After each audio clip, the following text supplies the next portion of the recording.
SSC coding and டிகோடிங்கில் கேட்ட ஒரு question பார்க்கலாம். Came equal to 78, pan equal to 93னா ஹானுக்கு என்ன வேல்யூ வரும்னு கேட்குறாங்க. ஃபஸ்ட்டு கேம் எப்படி வந்துச்சுன்னு பார்க்கலாம். ஓகேவா? ஆல்ஃபபெட்டிக்கல் ஆர்டரில் ஜி வந்து நமக்கு 7th லெட்டர், ஏ வந்து ஃபர்ஸ்ட் லெட்டர், எம் வந்து 13th லெட்டர், இ 5th லெட்டர். கரெக்டாக? இப்போ இந்த எல்லா நம்பரையும் ஆட் பண்ணி எழுதுங்க. ஆட் பண்ணால் உங்களுக்கு என்ன கிடைக்கும்? 26. கிடச்சிருக்க ஆன்சரை 3ஆல் மல்டிப்ளை பண்ணுங்கள். 26 × 3 என்ன? 78. ஓகேவா? பாருங்கள், கேம் ஈக்குவல் டு 78 கரெக்டாக வந்திருக்கு. அதே மாதிரி பேனுக்கு செக் பண்ணுங்கள். PAN.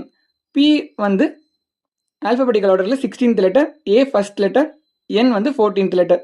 இப்போது இந்த நம்பர் எல்லாத்தையும் ஆட் பண்ணுங்கள். உங்களுக்கு என்ன கிடைக்கும்? 31. இப்போ 31 என்ன பண்ணணும்? நம்ம லாஜிக் படி 3ஆல் மல்டிப்ளை பண்ணணும். 31 × 3 93. கிடச்சிருக்கா? இதே மாதிரி ஹானுக்கு நீங்கள் வேல்யூ போடுங்க. போட்டுட்டு கமெண்ட் செக்ஷனில் ஆன்சர் போடுங்க. கரெக்டாக இல்லையா நான் சொல்கிறேன். ஓகேவா?